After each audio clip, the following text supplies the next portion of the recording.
So just some quick announcements. All the contests are up and running right now.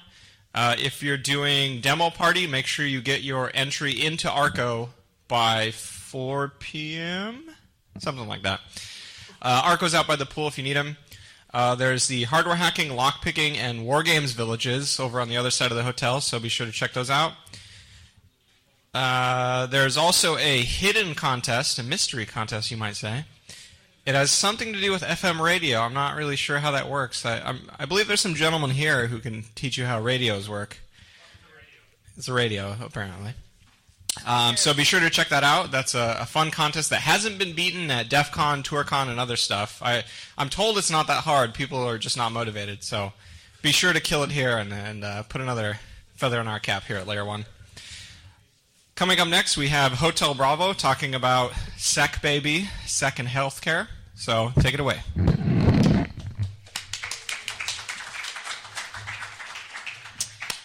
All right, so my talk is, let's talk about SEC, baby. Let's talk about healthcare. It's a broad overview about information security and healthcare. So obligatory, who am I? And, I'm Aaron Herrera, HotelBravo, been doing IT work and mostly in SEC for about 5 years now. Now doing it at a major healthcare institution, but yeah, who gives a fuck? Obligatory disclaimer, because I was told by our lawyers that I had to do this. All views and opinions shared in this presentation represent that of the presenter and do not reflect the views and opinions of any other person or entity. So anything I say up here, it's, reflected on me. Don't blame anybody else. So what the fuck am I talking about? If you are lazy and did not read the program, then here's what I'm going to talk about. HIPAA and high tech, how it will screw you over if you don't follow it. PHI, how much does it cost for a stolen record? Who wants it? What's it worth and everything going out. And a bit about biotech devices, the scary shit that we all see all the time but don't pay attention to. Yeah. And at the end, we're going to talk about a little bit of hope of what we can do in the future to maybe fix a lot of this shit. So let's talk about HIPAA high tech for those who don't really know. HIPAA was enacted on August 21st, 1996. Was designed to cut back on waste and abuse in healthcare. Does not really work very well. Yes? Google it. Google it. It's also supposed to expand availability of medical records for patients and provide privacy guidelines for those records. That doesn't really work very well. High tech was an amendment to the President Obama stimulus package. It was in 2009. It was designed to give HIPAA more teeth, and it does give it quite a bit of teeth because for the most part, HIPAA sucks. We all know it. So how much more teeth? This is a clip of a news article from. So apparently, an Alaska mental health facility got fined $156,000 for failing, or $150,000 for failing to safeguard patient data. That's what they said, and this is just for the settlement. This wasn't the initial fine. This is what they settled out in court. The reason for this was because they were running Windows XP. So OCR came in and said, hey, you have a bunch of unpatched systems out there that don't receive patches anymore. You also didn't sign up for Microsoft's, extended service. That's a fine. And a little bit about it. So by law, if, according to high tech, if you lose more than 500 or more records for people, you have to report it to the press. You don't have an option in it. You have to report it. And the press doesn't really get anything wrong. I mean, look at Ebola. We don't, media doesn't overblow anything, right? So now let's talk about those dirty sons of bitch hackers that come in. Yeah. Thank you, Viz, for the picture. So let's talk about the big moneymaker, PHI. So for those who don't know, stolen PHI health records can go from anywhere from $7 a pop to about $100. Can go even more for kids' records because, kids don't check their credit history or anything like that. But it all depends on the record, the source, and the information on it. So, mental health care facility, the doctor's notes about, hey, my patient is clinically depressed. That doesn't really go for a lot. Though if the patient's a high-profile patient, it probably can go for more. But it all depends on the source, what's on the record. So why? This stuff is worth a lot of money, like you saw. Everybody knows, ID theft, tax fraud, everything, because the health record has your social security number, your date of birth, address, height, weight, age, blood type. Anything part in your health history that you gave to the doctor, your patient health record has that. It's all written down, and it's all stored digitally. You name it, your health record's got it. And people are taking this stuff. We just had Anthem, Care First, Primera just happened. What was it, like 2-3 days ago? It's gold. These guys are taking this shit, and they're doing all sorts of, fun stuff, tax-free fraud, and ID theft. It's great. And the thing is we all know, like with your social security number, if you try to, change that'll take about 1 year, 2 years to fix. So now let's talk about for a while now, who's going to cost you the most money right now? If you work in a hospital, who's going to be the one that's going to screw you over the most? Those guys. Your doctor is full of fail.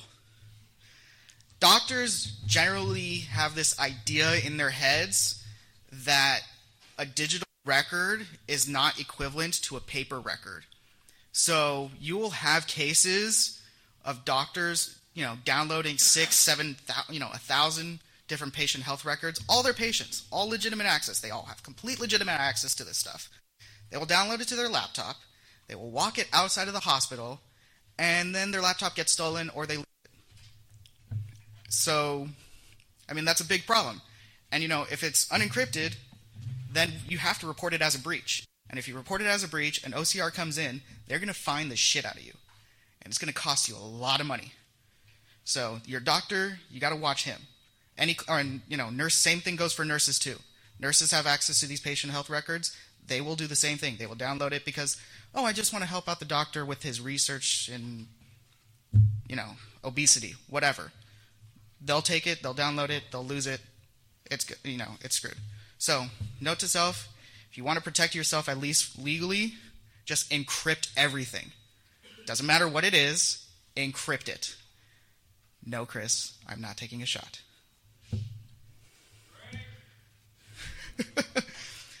So the best is yet to come. Okay.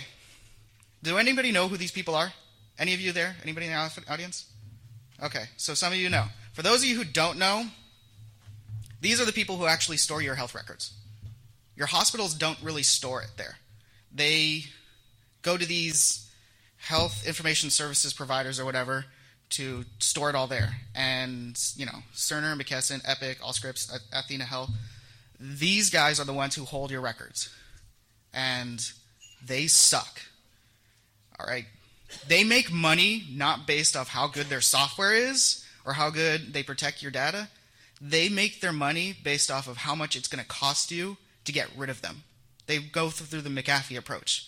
They get themselves in, they attach themselves to your network, and then they say, well, you want to get rid of us? Well, that's going to cost you, $1 million to get rid of us.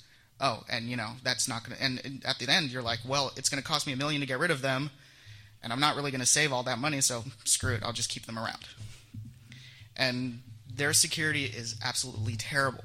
I've had people, from different companies who have done, who've been done engagements against these guys, and they say they're just absolutely horrible. It's a mystery why there hasn't been a bigger breach than, Anthem or whatnot. All right, so now we're going to go into a bit of the scary shit that happens out there. We're going to talk about some of the biomed devices. So biomed devices, pretty much from pacemakers to infusion pumps, all this stuff is network and it doesn't have any type of real security standards on there. I mean, we remember the Barnaby Jack talk about hacking a wireless pacemaker, and, that was a lot of fun, but for the most part, stuff like that hasn't really changed. Nobody wants to change it because there's no real benefit into changing it. And the FDA really doesn't have any rules when it comes to security in biomed devices. There's no regulation, there's nothing. They just say, here are a couple of guidelines that we want you to follow, but that's not a deal breaker for us. We'll still, sign off your crappy infusion pump out there and let you sell it to mom and pop, hospital or whatever. Who cares? But yeah, all of it's just recommendations, and the FDA really doesn't say anything. And all these recommendations and everything will only apply to stuff that's about to come out of the market or stuff that's already going through FDA approval. So you will have, and this is not uncommon, biomed devices that have probably been sitting in your hospital for 10, 15 years, and the hospital does not get rid of it because it costs too much money, or they want to get rid of it, but the clinician is like, hey, I don't want to get rid of it. I'm used to using this device. Or sometimes even clinicians, when they change hospitals, they'll buy the freaking device themselves and take it with them to another hospital, simply because they're used to it, they know it works. And this freaking microphone keeps on cutting out. Fuck the microphone. But yeah, they'll just keep it and take it to other places, and then they'll just plug it into the network because, I want to be able to, reach all these patients and see how they're all doing from the comfort of the golf course, And the security is, fuck you, whoever did that. That was you, Freck, wasn't it? What? It was you. I know it was you. So, I don't know if any of you saw this CVE that got published last week. So, there was a biomed device that had port 23 open, no authentication at all, and you got root shell.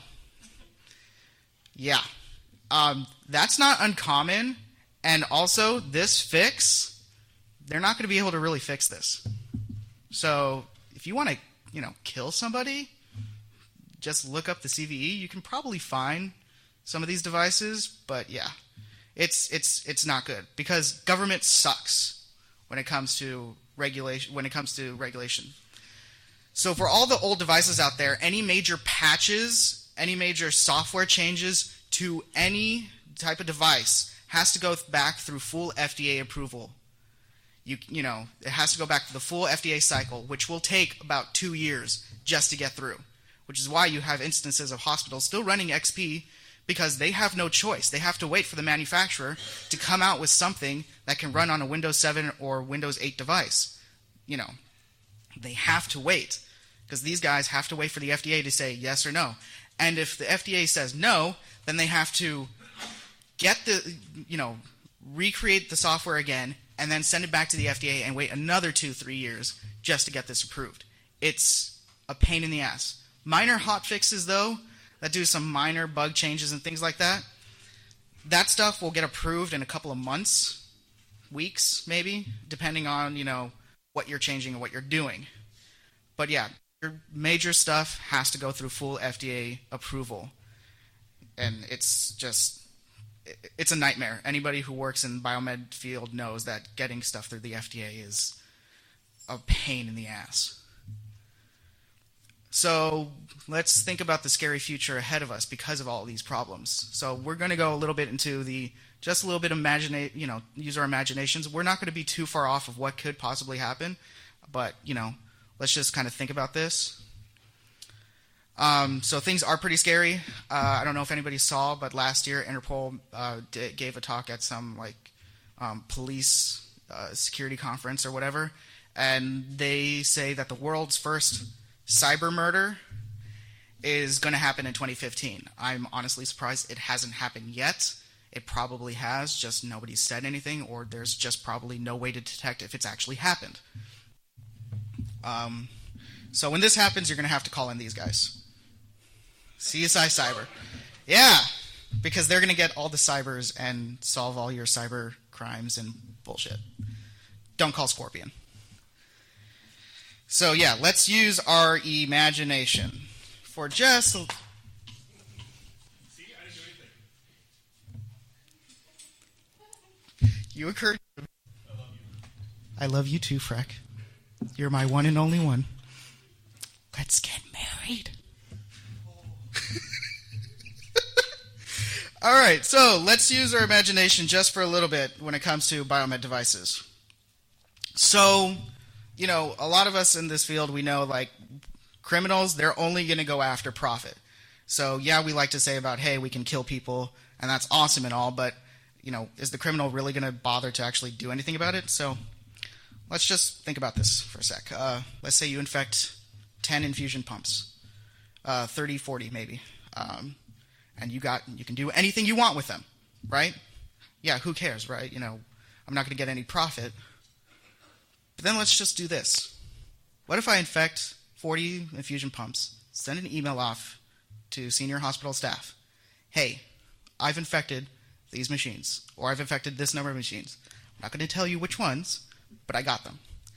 If you don't pay me $1 million, I'm going to start killing people, one by one. It's crazy, but that's kind of like CryptoLocker, right? It's ransomware. It exists, and it's the same thing. We're just taking the whole concept of, I have all your very, very valuable information encrypted, and I'm not going to give you the key unless you pay me, X amount of money. We're just translating it to biomed devices, saying, I've now infected all your machines. If you don't pay me, I'm going to start killing people. And then you're going to have to explain to the press and to all, the patients' families, hey, I didn't want to pay $1 million, so that's why your mother, your husband, your wife, your kids are dead. That's, it's not out of the crazy realm, right? So there's kind of hope for this whole thing. It's all you guys.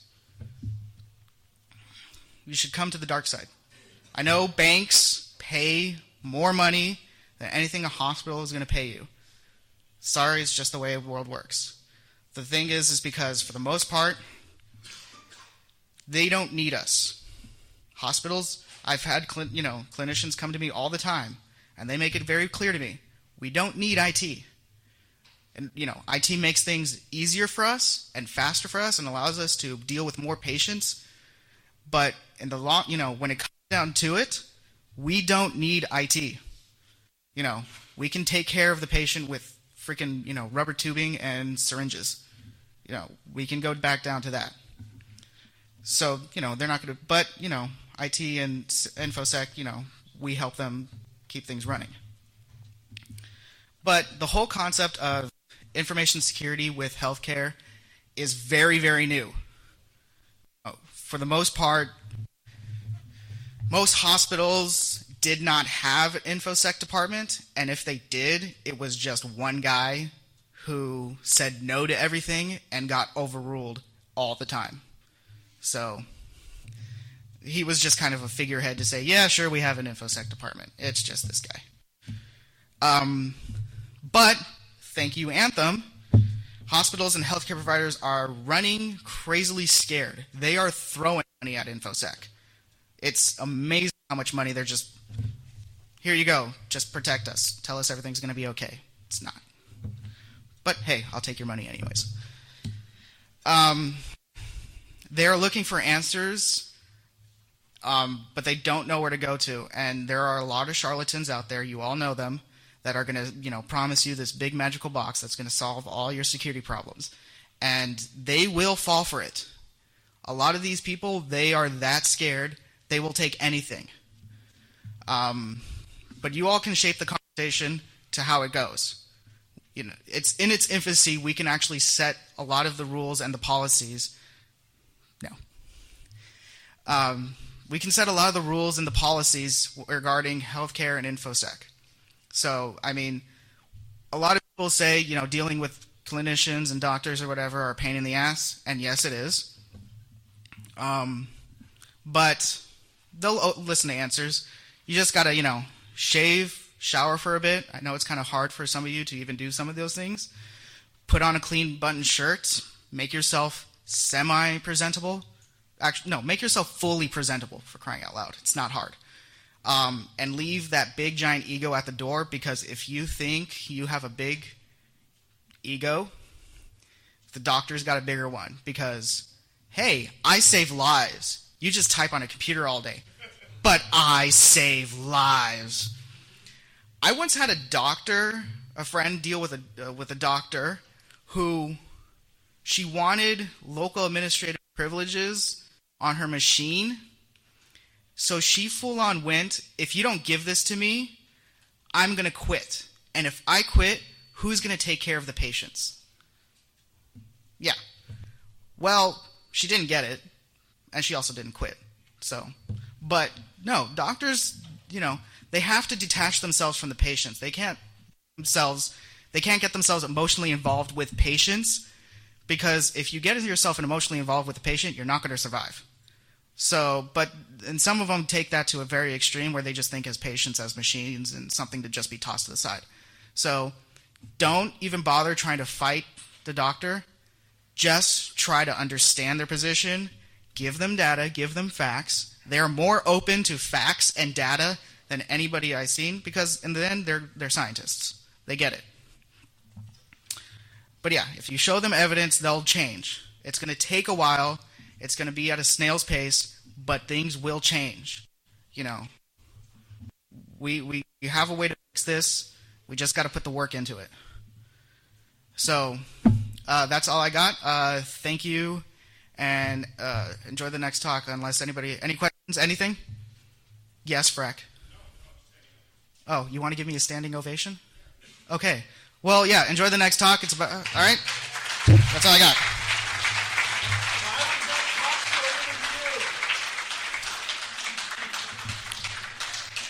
You have a question?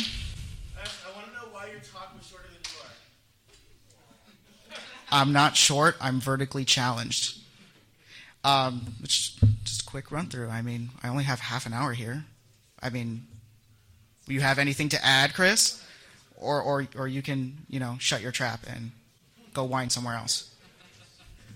That's what I thought. Bitch.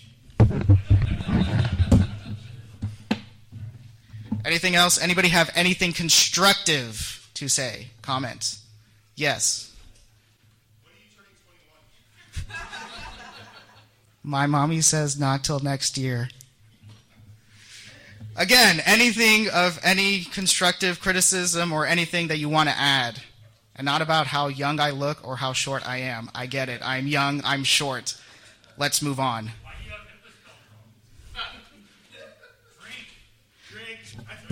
All right. I'll drink to that.